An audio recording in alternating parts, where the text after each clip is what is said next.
Welcome to Calc 3. This is section 14.5, parameterizing a surface. So when we're parameterizing a surface, just like when we're parameterizing a curve, we're taking our particular function for a surface and we're defining it in terms of two parameters. So here, R is a function of two parameters, u and v, and R is a vector that has components x, y, and z, where x, y, and z are each components of the parameters u and v. So here we're essentially giving out surfaces. We're able to describe our surface in terms of two dimensions to describe a three-dimensional surface. Because R is a function of two variables, we can take partials of R. So R sub u is a partial with respect to u of the vector R, and R sub v is a partial with respect to v of the vector R. We define our surface area to be the magnitude, the integral of the magnitude of the vector RU cross RV with respect to the area. So let's do an example here. So given x equals 5y squared plus 2z squared minus 10, let's parameterize this surface. So we're just asked to parameterize the surface. You could, let's try one. So we could let x equals t, y equals s. So this would mean to solve for z, t equals 5s squared plus 2z squared minus 10. Solve for z, we would get z equals plus or minus t over 2 plus 5 minus 5 halves s squared. And this could be sad to use later, because we have a plus or minus root. So there's no reason, though, that we had to use this parameterization. We could also have said that R of t, or R of u, v, or ts, let's stick with our notation, R of u comma v, is we can let u be our y value and v be the z value, and then x is 5u squared plus 2v squared minus 10. So make sure that you remember that you don't always have to let x be the single parameter t or u, that your single parameter can end up in any one of your components or none of your components, as the case may be. This is an easier parameterization to use. So be aware when you're making your parameterizations that you want your parameterizations to be easy to use later on down the road. So let's suppose that we have the parameterization of a cylinder of radius 5 oriented along the x-axis. So when we're thinking about a cylinder of radius 5, we know that the base has radius 5, so x, but we're oriented along the x-axis, so let's draw ourselves an image.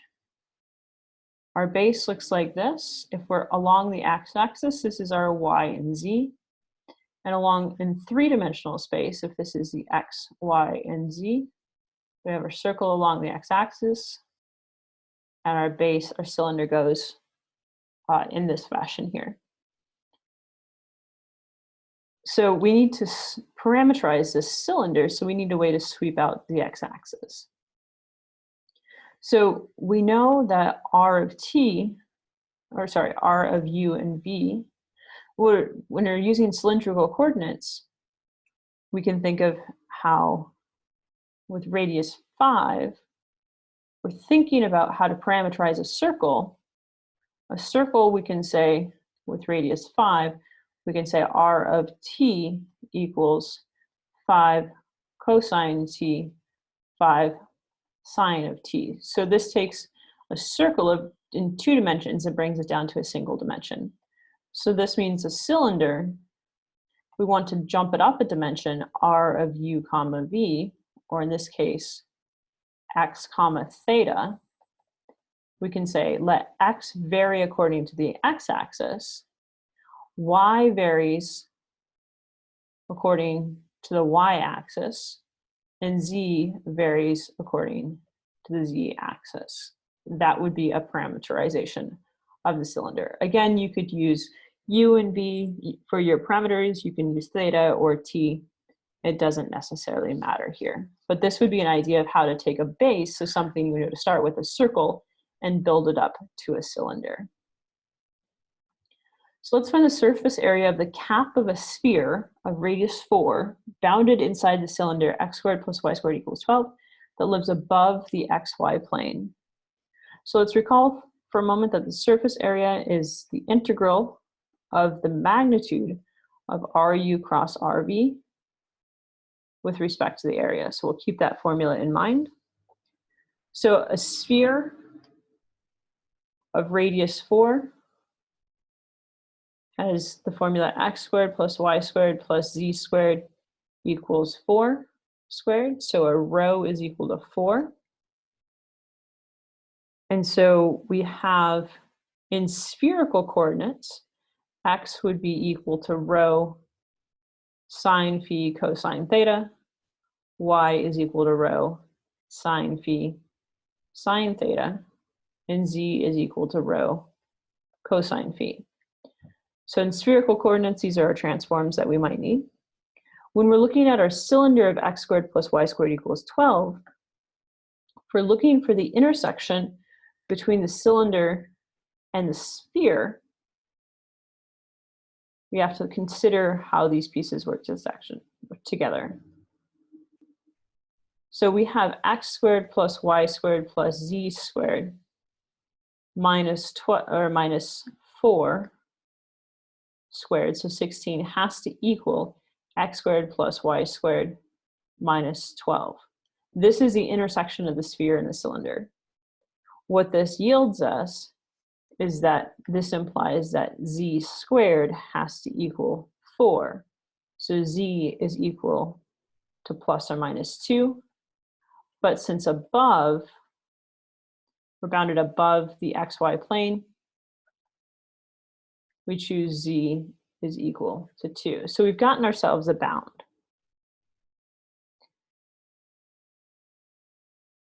So we know that we're bounded above the xy plane, so z is equal to 2.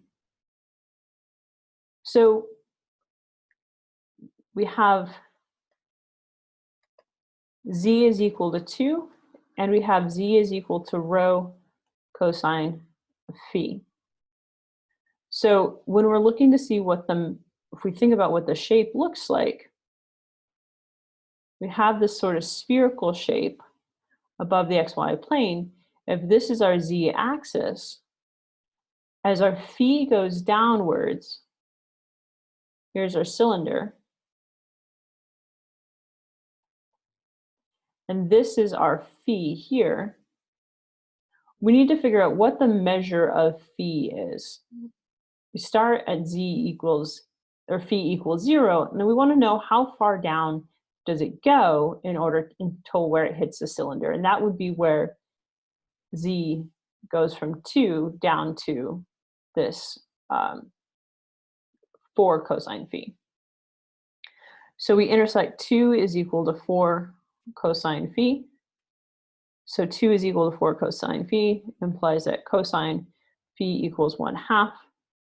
So it implies when phi is equal to pi over 3, we've hit that edge of the cylinder. So we've given ourselves bounds for phi. So phi bounds are 0 to pi over 3. So this is phi bounds. So we know some bounds for our phi. We also know our bounds for our rho. Rho is an element of 0 to 4.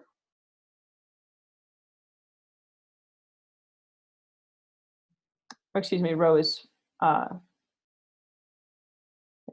element of 0 to 4 for our spherical bounds. If we were doing volume, but we're only doing surface area, so we're not needed for a surface area here, since we're only looking at the surface area of the cap, but we do need to determine how much is going around, and this makes sense, surface area. Our theta goes from 0 to 2 pi because we're going around the entire cylinder. We're spinning all the way around the cylinder. So pulling these pieces into play, so what we get is we get that R of phi and theta, since rho is determined at 4, there's 4 sine of phi cosine theta, 4 sine phi sine theta, 4 cosine phi. Because rho is determined. Rho is 4 at that cap. So R sub phi is equal to 4 cosine phi cosine theta, for negative 4 cosine phi, excuse me, positive 4 cosine phi sine theta.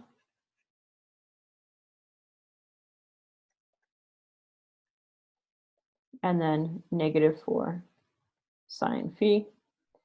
And then R sub theta is equal to negative 4 sine phi sine theta, 4 sine phi cosine theta, and 0. So now as we're doing our calculating, so we need to find R phi cross R theta. The cross product in trig, this turns out to be 16 sine of phi. Inside this, you'll use products, or use identities, where you'll recall that 1 is equal to sine squared theta plus cosine squared theta. So keeping that piece in mind. And you'll also use some factoring identities, so keep that in mind if you're calculating this out. So then our surface area is equal to the double integral. So we go from 0 to 2 pi. And we go from the integral 0 to pi over 3 of 16 sine phi d phi d theta, which is equal to 16 pi. So we started in spherical coordinates, but because we described everything to start with in spherical coordinates, and we were never converting from one function in the xy plane to another function in the xy plane, we stayed with everything in spherical coordinates. We don't need to do our Jacobian piece at the end. So this is the surface area of the cap inside that sphere. So as always, if you have questions, let me know.